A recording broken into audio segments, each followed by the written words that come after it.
I'll turn it off now. Okay. Because I'm not needed. There we go. I got everyone's attention.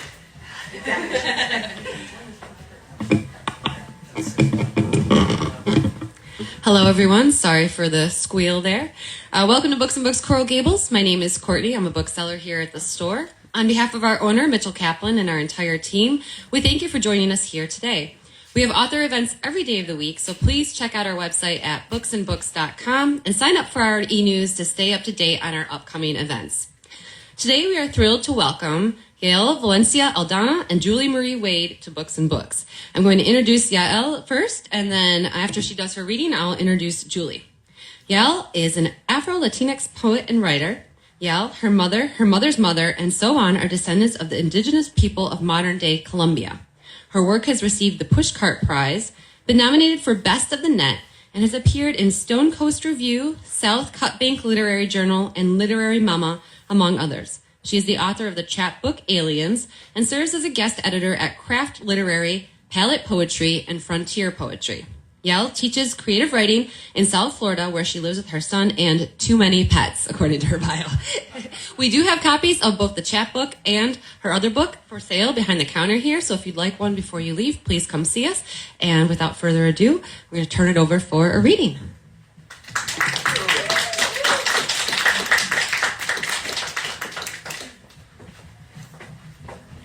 Hi, everyone. This is really an amazing moment for me, and to see so many of the people that I know. I remember when I entered the MFA program and I came to Books and Books, you know, with stars in my eyes and people that were reading, and I couldn't quite imagine that I would be here right now. You know, you're projecting that I want to do that, but, you know, sometimes it doesn't feel like it could happen even when you're chasing it. And I'm so very grateful to have my mentors here today, Julie, Lynn, Denise. I remember when I was speaking to Denise outside of the graduate classroom at FIU, and she said, I said, oh, I'm going to do a poetry book. And she said, are you going to do a chapbook? I said, no, I'm going to do a full-length book. And I felt so ridiculous. I'm like, why did I say that to Denise? And it was the same thing when Julie was generously letting me sit in on one of her classes. I said, oh, I want to do a chapbook on relationships. And immediately I felt ridiculous, you know, because I just did. But it's here, and here we are. So just a quick mention of the notebooks that are in your chairs with the pencils. If you care to, you're not required to, obviously. I'm working on another book that I've been thinking about for a lot of years. When I was teaching at another college, I had a young woman come up to me, and she was very aggressive in telling me what she couldn't do. And I'm like, okay, well, maybe you could do it this way, or you could do it that way. And she was like, no, I can't do it, I can't. So I've been thinking about this for years, about how I could do something to help her, because she has limitless potential inside of her, but she couldn't see it, she couldn't feel it, she didn't want to see it, didn't want to feel it at that moment. So I thought about what's the difference between someone who is successful and doing what they want to do.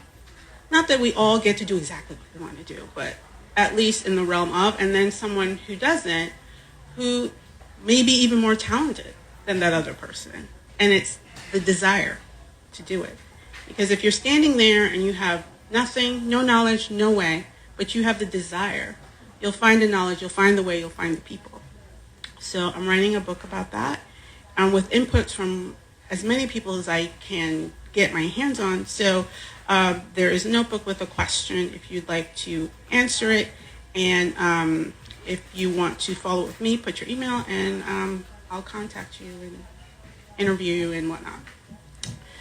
But here we are with Black Mestiza, and I'm so excited to be here with Julie, because Julie was at every step of this book's inception, even when it changed its name, because originally it was called something like Their Island Under My Sea or something like that.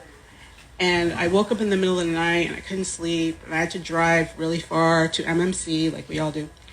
And, I said, ancestors, just let me go to sleep, please. I am meeting Julie and I need to go to sleep. Please, just whatever you're telling me, just tell me. I don't want to be up. Please, please. And it just popped into my mind, okay, the name of your book's wrong. That's not the right name. I'm like, well, give me the name then so I can go to sleep. And the name Black Mestiza came up. And if you're not familiar, Mestiza is a common term in Latin America for a mixed race person. And my people are from Colombia and the Caribbean, we're all mixed up together. So, and at that meeting, Julie was very generous, and she said, you know what, I think the book's ready, but the title's not right. And I'm like, I know, I have a new title. Okay, so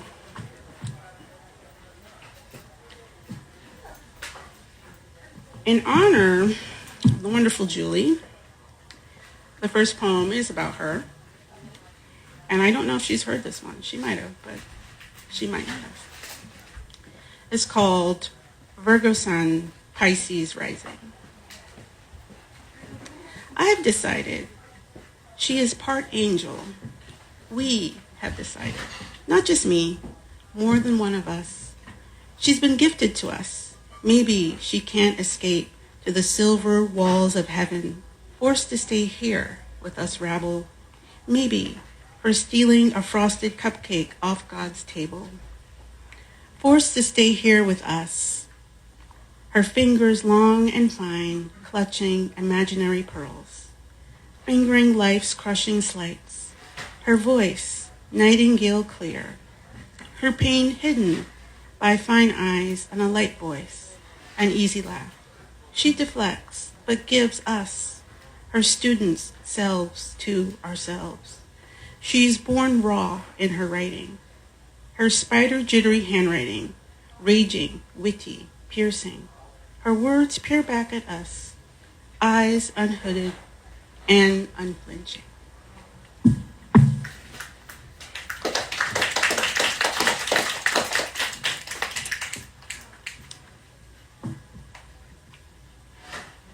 And this one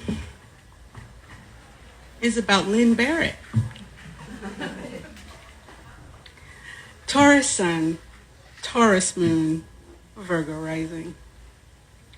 I recoil when she reaches for me, her touch motherly, the brush of her fingers foreign, the stubby fingers that held similar affection dust for 17 years in a Lakeland cemetery. When I fall, she catches me by the wrist, forgets I am a mother, forgets I am the family pack mule driven by coffee and will. Reminds me I'm human. Reminds me my feet were once small and kicked under maternal fingers. Reminds me the world will still be there, bleeding demands, after I take a nap.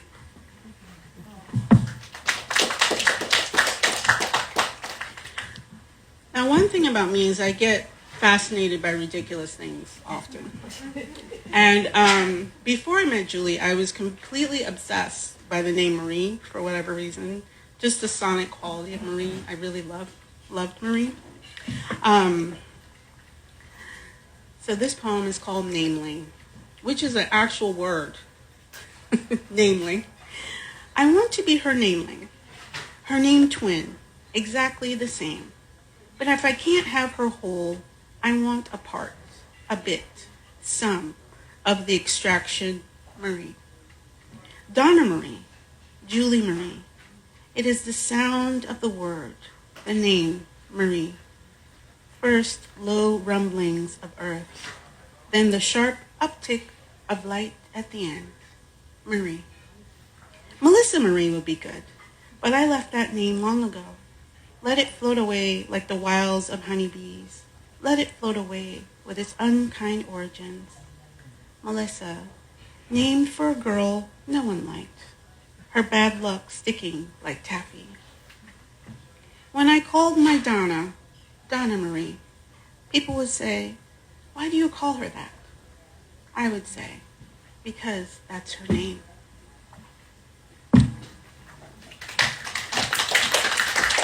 So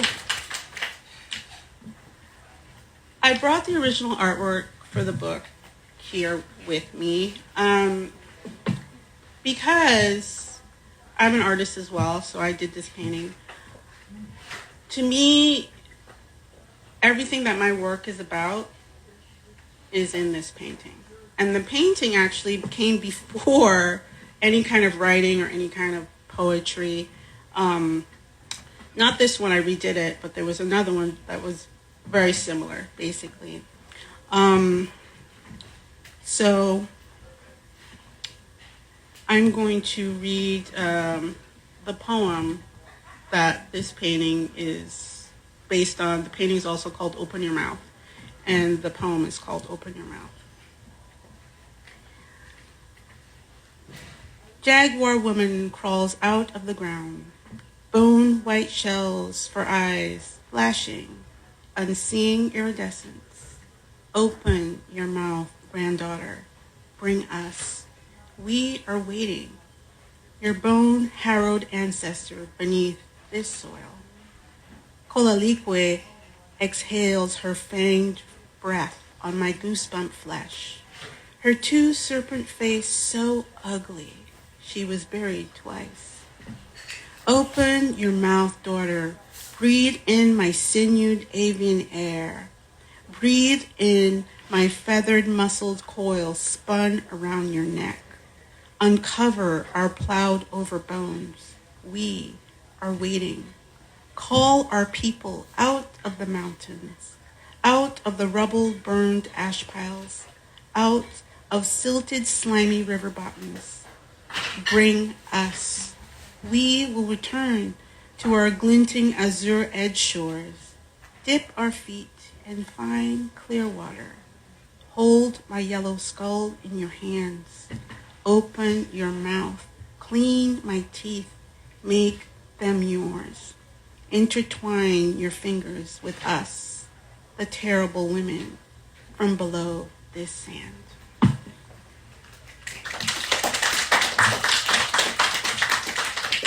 Thank you so much. And this is the opening poem, which is almost really about the same thing in a different way. It's called Talisman. And I wrote this poem actually for this necklace. It has my mother's initials. My mother passed about 18 years ago. And a replica of a piece of 8, which is a Spanish coin from the colonial times. Talisman. I made a new talisman that is both necklace and conjuring. It is of you and of them and of me. Your initials in scrolled shiny silver rests on my neck. My mother. Your name means blood, namesake, origins. We are of the Caribbean. Our names mean salt water in the veins, buried navel strings. You are recently dead. And what of them? Ancestors. The word means namesakes, origins, blood. Means nothing is lost. Means the Western world meets the New World, which was not new, because people were already there. They have been dead for centuries, dragged to the bottom of the sea on the Middle Passage in chains, dragged to the bottom of the sea for gold, for silver, on the galleon La Nuestra Senora de Atocha, on the Guineaman, the Hannibal, dragged out of the green dome mountains of Santa Marta, Colombia, before it was Santa Marta, before it was Colombia. I wear their coin around my neck, next to your initials, a coin dredged from their island under the sea. Waterlogged graveyard of Colombian gold, of Caribbean silver. I wear their coin for ancestors who slipped past conquistador steel to peer gold-rimmed around narrow-sloped Santa Marta peaks, for the ones that got caught and broke under Spanish yokes. under British yokes. I wear their coin for the ones doing the catching, for those that came from Scotland with money, for those that came from Aldana, Spain for money, for those that came from Valencia, Spain for money. Their riches dragged down into shipwreck-soaked sodden sands, lost before reaching Spanish coffers, before reaching English coffers, for me to find and put around my neck. Mother, no men stay in our family. They keep on going, leaving beautiful, dusky, sometimes dark-skinned, sometimes half-cased children in their wake. All of you curl in my ear. I will carry you. Sleep in my Mestiza's body. Lay aside the violence that forged this body, my body. Lay inside my shell of soul and flesh. We are all in here together, distilled in this one casing of corpuscles. Sleep in my husk of flesh and soul. I will carry you.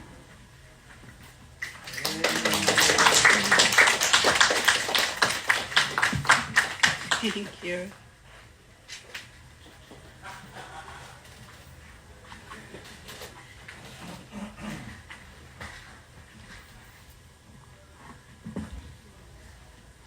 It's so interesting to get used to your work when it's presented to you in a book, because you have your manuscript, and when you're reading, your papers are all over and you're shuffling.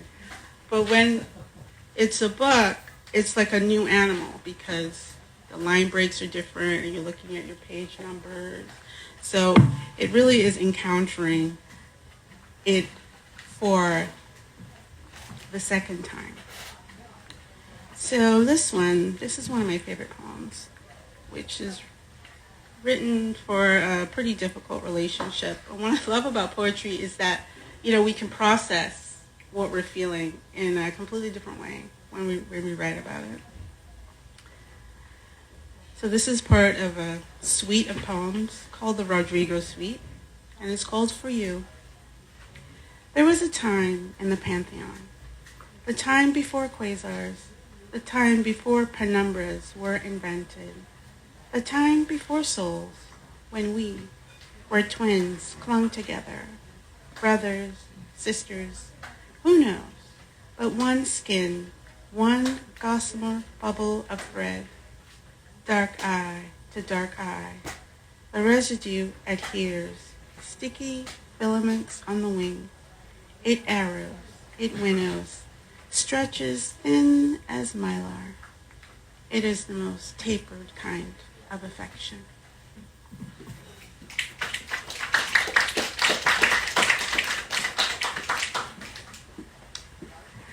So this is also a part of the suite.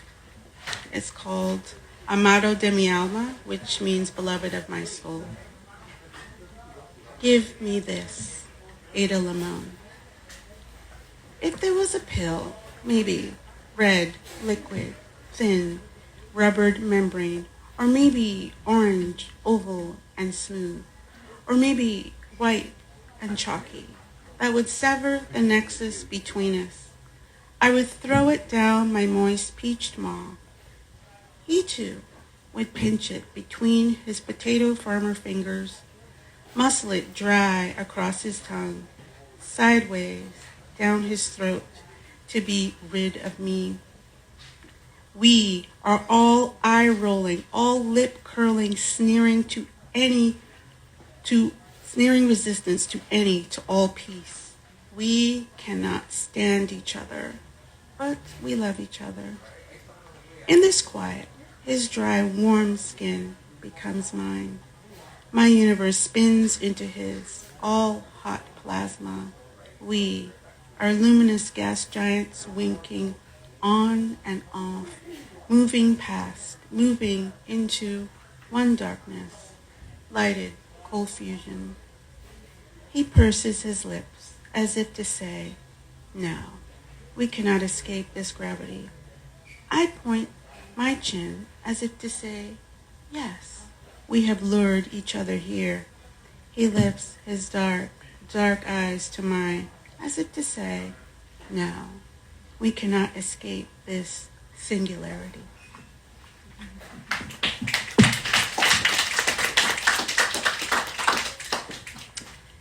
And this one is a cento of Leah Purpura. I encourage you, if you are not familiar with her, to read her. She's just an extraordinary wordsmith. Even if you don't even know what she's talking about, you're just like mesmerized by the rhythm of her words. It's just beautiful. It's called Stay With Me. In this way, I begin to speak to him, slant and sidelong. It traveled jittery over the wrinkles of his forehead. Stay with me. Events will fit themselves to themselves. Stay with me. Something alighting, something bestowing. Was I awaiting some sign of passage?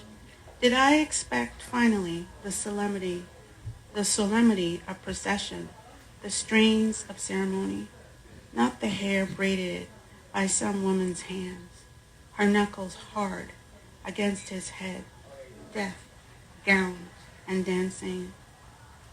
I lived days as a crouch, everything cropped in, contained, naked, looked through and turned inside out and found lacking. Even as I twisted free, I wanted to be caught. Know the dip of bone and hammock of skin.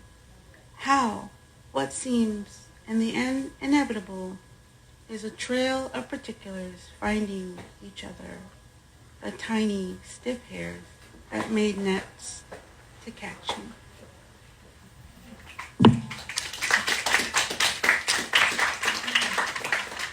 And I will end with this poem,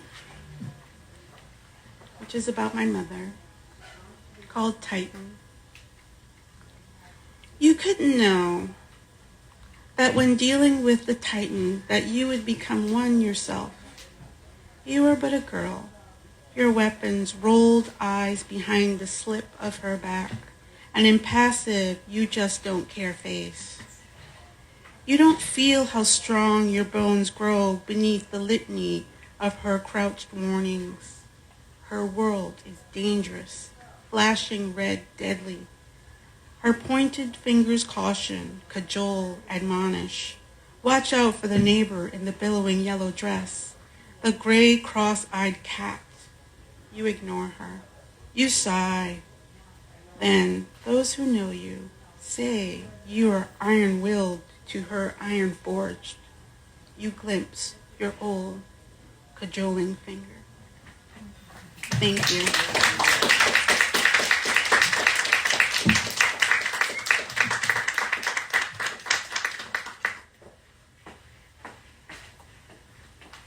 That was so beautiful. Thank you so much. So now I'm just going to introduce Julie, who's going to be in conversation with Yael today. Julie Marie Wade is the author of many collections of poetry, prose, and hybrid forms, most recently Fugue in Oral History, and otherwise essays selected by Leah Purpura as the winner of the 2022 Autumn House Nonfiction Book Prize, a winner of the Marie Alexander Poetry Series and the Lambda Literary Award for Lesbian Memoir. Julie teaches in the creative writing program at Florida International University and makes her home with Angie Griffin and their two cats in Dania Beach. Her newest project is The Merry Years, winner of the 2023 Clay Reynolds Novella Prize, selected by Michael Martoni and forthcoming from Texas Review Press. And it says forthcoming, but it is out and we have it behind the counter. So can we get a big round of applause for both these ladies here today? And yeah, absolutely. There you go. Did I get this right? I did. Yay. Thank you so much for the introduction. So I am very, very pleased to be in conversation with Yale. She was my thesis student at FIU some years back, and her project at FIU was actually a memoir. So we're a very multi-genre program at FIU, as all of you from FIU know. So we encourage everyone to write not just in one genre, but in as many genres as humanly possible. For today, what we did is Yale did not tell me what poem she was going to read, and I did not tell her what questions I was going to ask, so that this could be very fresh and exciting.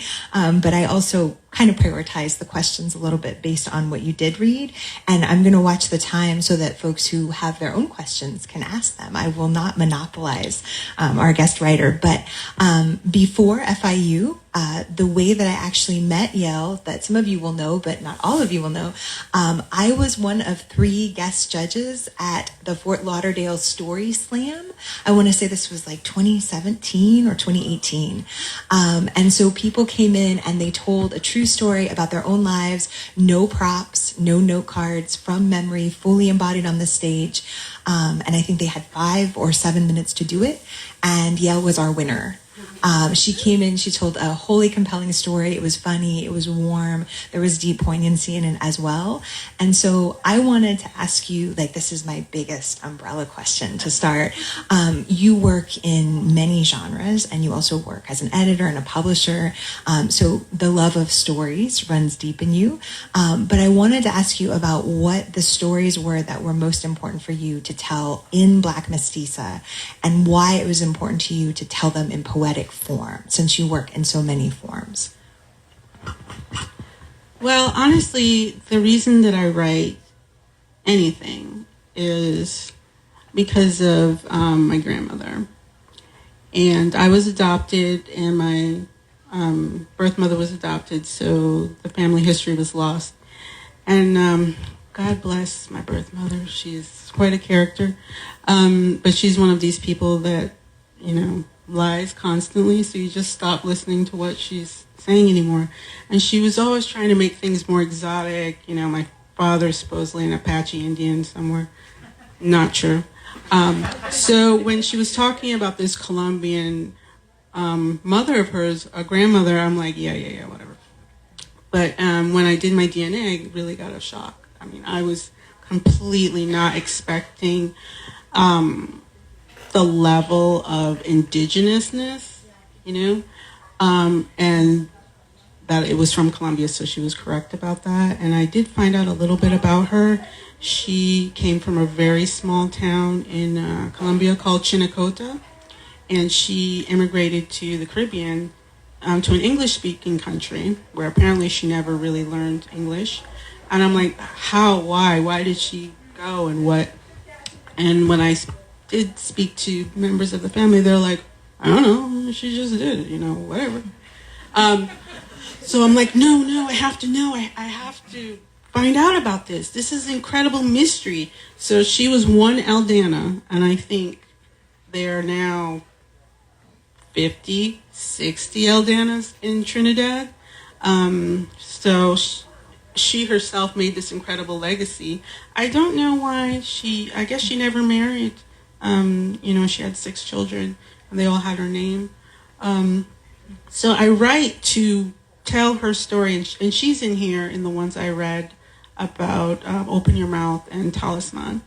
But I was still, even when I was writing this, it was probably 15 years after my mother passed, just processing that, because she was a titan, and I didn't even understand how I could exist in this world if she wasn't in it.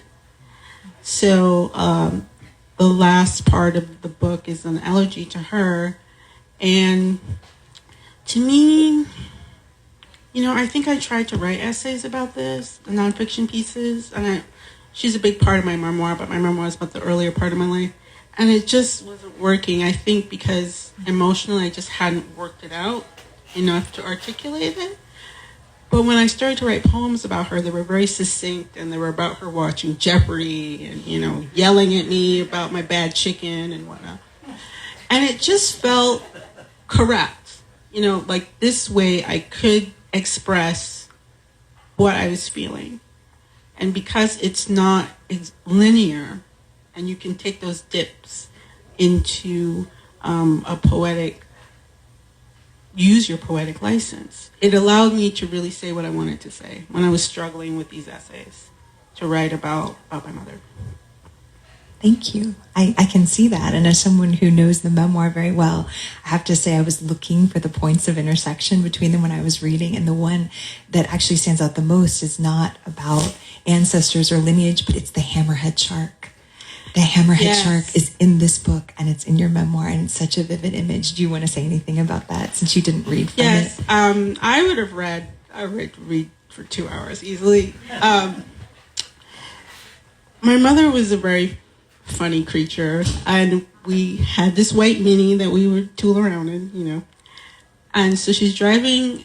I grew up in the Caribbean country of Barbados. It's very small, and a lot of the roads are right on the ocean. So we're driving along the ocean, and I see these men bringing in this huge hammerhead shark. Probably wasn't huge. I was 8 years old, so it looked huge to me. And it was heavy though. They were laboring under it, and they were in this little stupid boat, and I was like completely fascinated. And I'm like, how'd this shark get in that boat with these men, and what's going on? And I'm like, Mom, it was the Caribbean, Mom. And she's like, oh girl, stop, whatever. But then of course, she always had a story for everything. And she's like, yes, I had shark once and I didn't like it. I'm like, what does this have to do with the shark there? But that was her personality. And when I was growing up, I was highly annoyed with her. And I thought when we moved to America, she was going to turn into American Mom. And there would be chocolate chip cookies and hugs. And I love you, daughter. There was none of that. And I really didn't put together her lessons probably until recently, and what she was telling me. And that's why, I just let my son have it. I'm telling him all kinds of stuff, and I hope he remembers, because maybe when he's my age, he'll be like, you know what, she was right. I love the presence of your mother, both in the memoir and in this book. And if we have time, two of my heart poems are my mother's advice, and I want to get this title right. My mother and I save our yogurt containers to reuse them, which are part of the LT. Yes, which I wrote in Denise's class. It all comes together. I suffered so much with that poem, Denise. It was a golden shovel, which is beautiful, a hard technique, and I was cursing and screaming. But then at the end, it's one of my favorite poems. Mine too. So I wanted to also ask you something some folks in this room may know, but not everyone may know. Before you came to the MFA program at FIU, you were in the MA program in Women's Gender and Sexuality Studies at FAU. Mm-hmm. And when I was reading this book, the first time when I was reading it to blurb it, but then reading it again in preparation for now, I kept thinking a lot about theories in the flesh, Cherry Morega, and the whole feminist idea of socially lived theorizing. And I wondered how your work in that field, feminist studies, women's gender and sexuality studies, informed how you went about making these poems, sequencing these poems, what to include in this book. Well,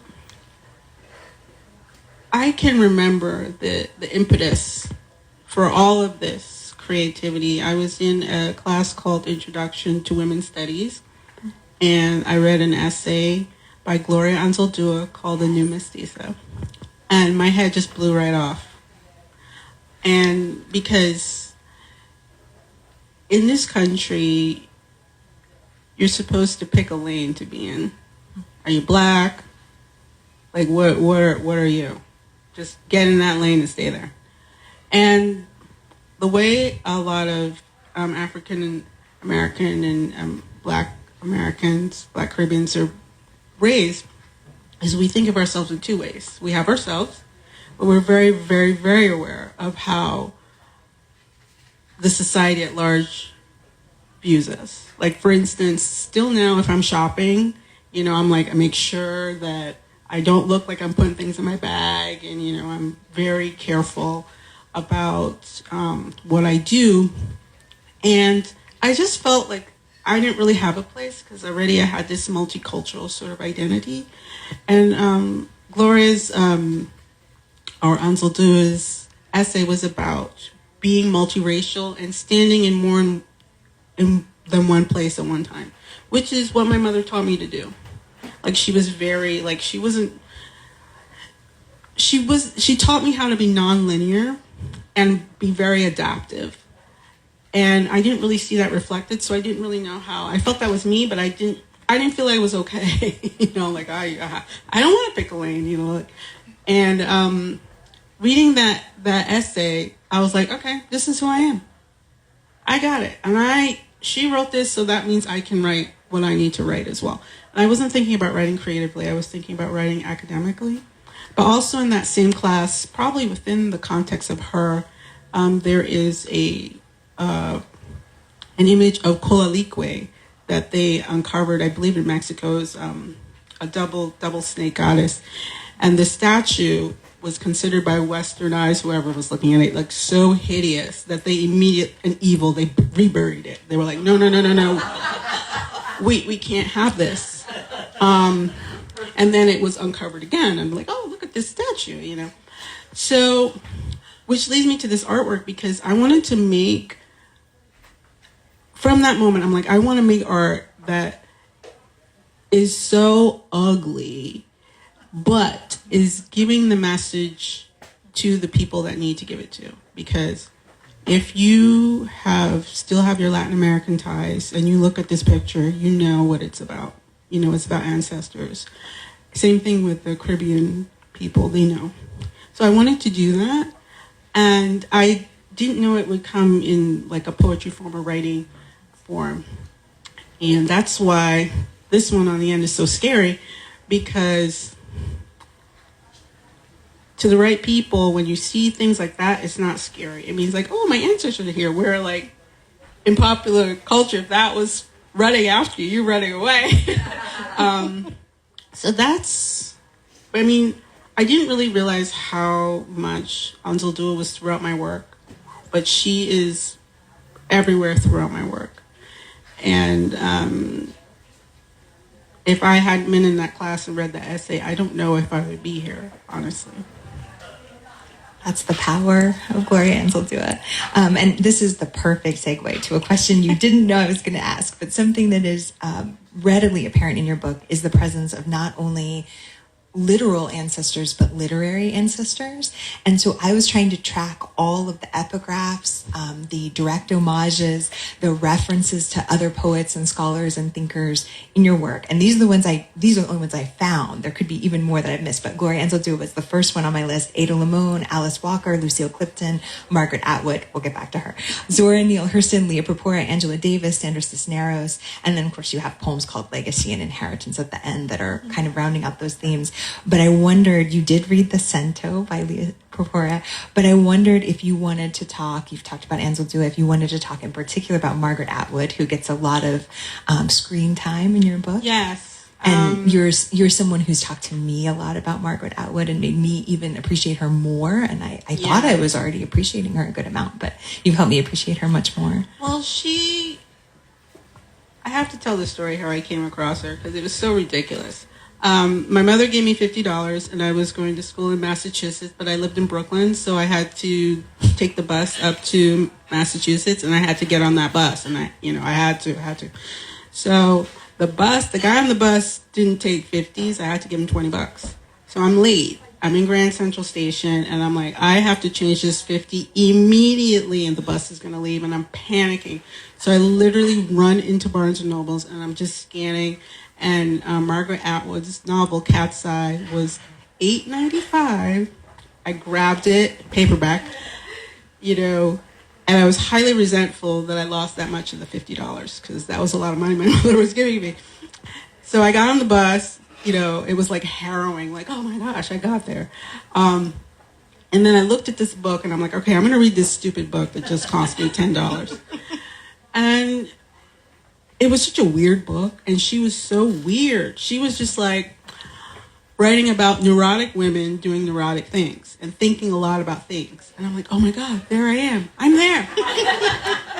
So again, it was one of those moments, if she can write about all these neurotic women, and she's very successful, at that time, I was writing, but I had not even a notion that I could do anything with it. But it made me feel okay to be in this world, that I was also that neurotic. And I did start writing, and that same year I read Toni Morrison's Beloved, which is absolutely so stunning. I couldn't get over it. And I said, okay, I'm looking at words. I too use words. I don't understand how these words are doing this. And they both really informed me, but Atwood, she writes poetry, she's a novelist, she does nonfiction. So I thought that's just what writers did. I was a little shocked that they're divided in different genres. I'm like, genres? Don't you just write things? So she really gave me permission to be super weird. And I still rely on her heavily for validation of being super weird. Yeah, you have to sign up for her newsletter, and if you hear her talk, she will just, like, there was a talk with her and Joyce Carol Oates, and they were talking about when there were Girl Scouts and sewing. I mean, they just took this interview off the rails, and I was so there for it. And that's why I love her. And she's a tremendous wordsmith, and she's just incredible. Like, when you read her poetry, when she started as a poet, she was not initially a novelist. You're like, what is going on here with these words? She's doing word things, you know. So she's just such a tremendous inspiration for me, and I really, really hope I can meet her. If I can just put my eyes on her. Like, I don't even have to be like, oh my God, I love you. Let me just see her. I just want to see her. And she's also like this tall. So I don't want to monopolize you because I know people in the audience will have questions, but I have to ask you, I always ask my students to find heartlines in what they read. And one of my heartlines in this book that also made me laugh out loud, but it was a profound laughter, is as I grow older and less stupid. I love that line. It's on page 96. And it also opens a beautiful poem. But I wanted to know, what do you know now as a writer, as a person, as a teacher, that you didn't know at the start of the journey with this book, or at the start of your journey as a writer? And also, in the spirit of my mother's advice, what kind of advice do you have for your fellow writers? Do you feel like progressively less stupid, and how can we look forward to that ourselves? I do feel progressively less stupid because I realize that I am stupid. And when I was a teenager, I did have that moxie of like, I know everything. And I remember this horrible moment with my mother on the way to church, and she was not talking to me, she was talking to a friend. And she was saying, yes, back, in the day when I was thin. And I said, oh, Mother, you were never thin. And that moment haunts me because I know I heard her. I heard her feelings. And I'm like, how dare you? Were you there? But just that initial, I know everything. And I always had this perfectionist attitude. And I'm like, I'm going to go get this job because I do everything perfectly. Let me tell you people. And then you'd see someone who is so half-assed and half put together, but they're very charming. And then they get the job and they do a horrible job, and you're like, oh, they're going to get it now because they totally screwed it up. And they're like, oh, well, and they're just so charming and they get away with it. And you've done everything perfectly, and they're like, oh, yeah, okay, whatever. So it helped me to realize that all of this perfect, and I do everything perfectly is not going to get you anywhere. And I'm following all the rules. Here are the rules. I am following the rules. I've done everything perfectly and followed the rules. So that means I'm going to be very, very successful. No. I'm like, okay, that didn't work. So what does success mean? And to me, it means never giving up. And I'm going to segue now to my next project. Having that desire. Because I remember when I first took Richard Blanco's class and the horrible poems I wrote in that class because I was so desperate to impress him. But I had the desire to become better. and to keep learning and keep going. And not to be ashamed of your delusion, because I'm a very ambitious person, but you've got to hang on to that core of yourself. And when you're trying to do something, there will be many people who will be like, no, you can't do that. Why do you think you could do that? Oh, they'll come out of the woodwork with the advice. So my advice to you is say, yeah, I know, I'm just delusional. And then they'll go, yes, you are. And then when you do it, though, you're like, oh, my God, I know what happened. And then they'll just go away. Trust me, because if you're like, no, I can do it, and let me tell you, and then they'll like, you can't do it because, just say you're delusional and keep on going. Don't give up. Have the desire. Keep on going. That's fantastic. That is a really good note on which to open this up. What other questions do you have? Do you have other questions for Yale? That was a good answer. Trey. Just taking a quick peek in the book, I've noticed that it's divided into sections. What made you go the section route rather than just doing it just all one go? Oh my gosh, when a poetry book does not have sections, I have to sit down, take a Xanax, calm myself down. I'm like, okay, I'm going to begin now. I love sections. I know this is a big point of discussion, and the sections are contained. You know, there's one that's about being a Black woman, there's one about relationships and different people, and then the last section is an elegy. And the two sections in the middle were together, but first of all, they were large. And one of the things that fascinated me about poetry is, you know, the visual aspect of it, to get the poems looking in a visual way. And I remember that maybe it was Denise, I don't know. They were talking to me about, you know, line breaks and making my poems look pretty. I'm like, pretty? What?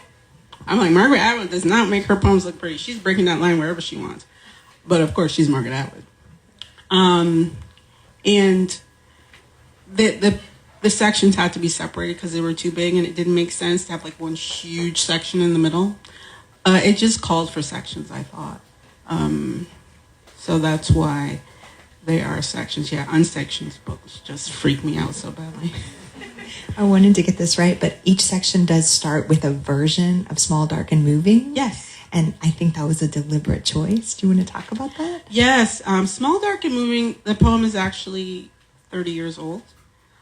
And there was one poem, and then I thought I was going to rewrite it, and so I rewrote it 3 times, and I actually gave it to you, Julie. I remember. And Julie's like, keep all of the versions, and I'm like, okay. I think it's fair to say I was a better writer and a poet when I was younger, because I was more free, I was less constrained. I'm not thinking like, oh, I should do form here. Where are my line breaks? You know, I was just writing and not thinking. So when I look back on my older work, it's very free and pulling things from all different places. And I'm trying to get back there. So, because there was 3 sections and it was very tidy. That was like breaking me, the fact that this poem has 3 sections and now there's 4 sections. I don't have a Small, Dark, and Moving for there, but I had to get over it. And I really like that poem because that poem is about that young woman who was sitting down and she was like, I'm going to write about birds and things moving. And I don't quite know what I'm talking about, but I sort of know what I'm talking about, being Black and, you know, trying to be small and too fast for people to catch me. So I really enjoy those poems because it's also a homage to that young woman when she was writing and squirreling things away. I really like that as an artifact of the person you were and the poet you were and who you're becoming. Are there other questions for Yale? Ronnie? So, as a writer who's multi-genre and multi-formal, I love asking the sort of chicken or the egg question when it comes to poetry and nonfiction. Where does your brain go to first? Do you write poems that then expand into essays, or do you write essays that then you condense into poems? Because I think Richard Blanco says he writes poems first and then expands them into essays. So I wanted to know where you go.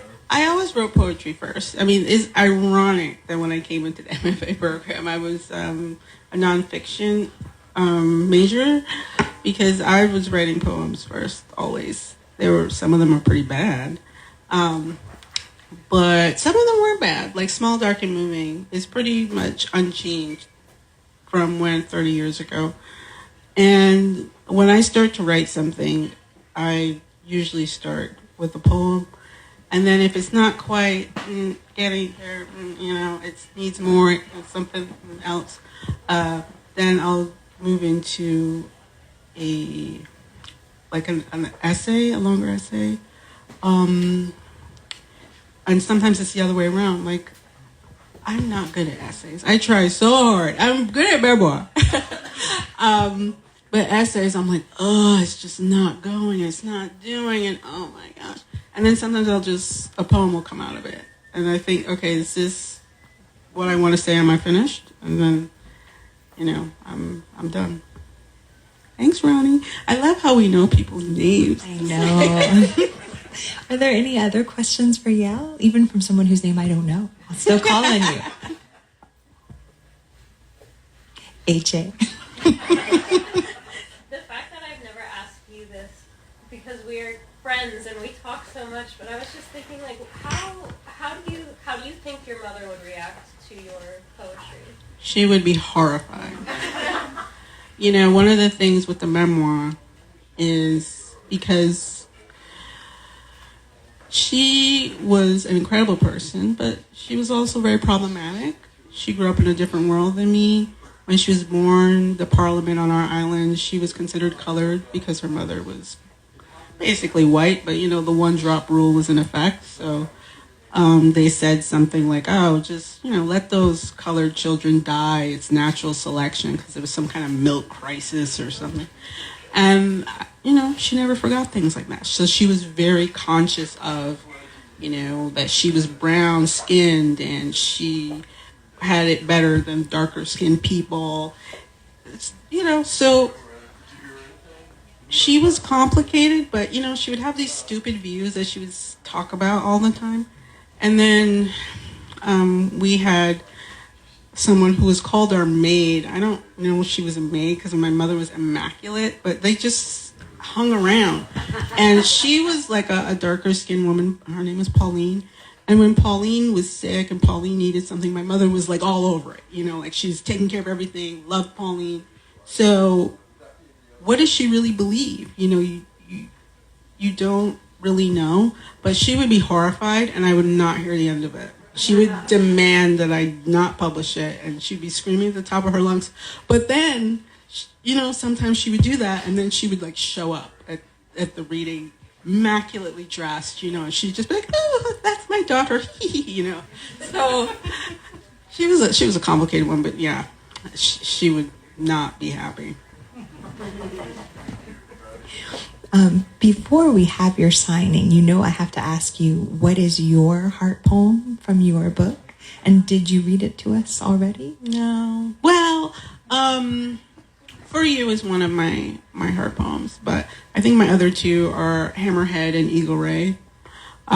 Eagle Ray is about this completely bizarre situation where I was visiting my friend Tammy's house, and she lived on the ocean, and there was like a patio facing the ocean, and her mother was out there, and I think her mother called me out there, and she says, "Oh," and then I walked out there, and her brother, who had cerebral palsy, is sitting in a chair, a white plastic chair, kind of folded over, and their mother's hosing him off, and she's like, "Oh, this is his shower," and I'm like, he's naked, and I'm 12 years old, and what's going on? I remember how he was folded, and he looked so beautiful, and he had such beautiful skin, and she's like, "Oh, watch him, I'll be right back." And I'm like, "What? Watch what? What?" And I was so like horrified, and it was such a weird moment, and when I looked out into the ocean, there was an eagle ray going by, and you could see the tips of his wings coming out of the water, and it was just such a surreal moment, like I couldn't believe it was happening. Just all of it, all together. So that's one of my favorite poems, and Hammerhead as well. Do you want to read one of those poems or another related heart poem to close out? Sure. I will read Hammerhead. Which links us back to the memoir. That image stayed with me for years from the memoir, and I was happy to see it here. Hammerhead. Oh, did I go this? You would did. Is this okay? Yes. I could not imagine that such a creature could be caught. I could not imagine the colossal total of his rough-hewn weight, or that he could be brought into our world. A membrane must have been broken, thrust through to still the muscle breath of this Leviathan. It seemed wrong that 3 men could labor under the immensity of his shifting body in shallow water, in their rickety boat with the blue and white paint peeling, or that my mother and I would be passing on the road at that exact moment in our white Mini to see his dead king's body and the 3 men struggling with him, their prize. How had they managed it? How had he been taken? Was he hooked, or was he found floating, his head slack in death? Fresh still. How had they claimed him? How had they hoisted him into this shallow pretense of a boat? My 8-year-old self wanted to know everything. As usual, my mother wanted to know nothing. But as usual, she had a story about how she ate shark once and didn't like it. Thank you.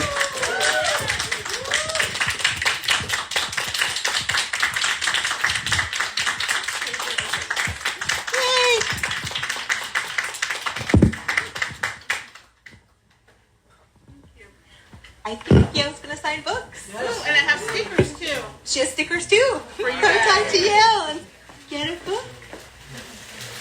And I have the hardcover. I think most of us ordered it. Yeah.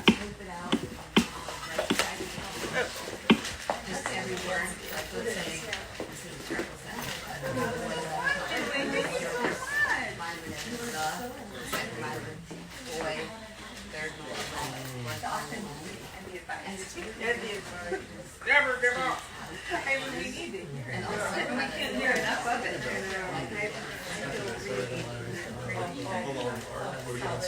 Yeah, carefully, my friend. And sometimes people just do like, yes, that's the word. If you take a haiku, it gives you the whole poem. You know what I mean? Yeah, it's fine. It's fine. This is like, I'll do that. This is fun. Okay. There we go. Great. I can't believe you're just like, full of line. I love how awful it is. you were the whole book. And then you put them together on either side. Oh, like just together. Just together. I think there are some.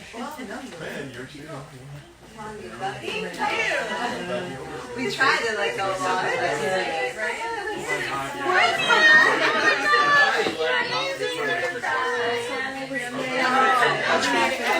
No, I know. I was like, oh my god. Of course, I like. And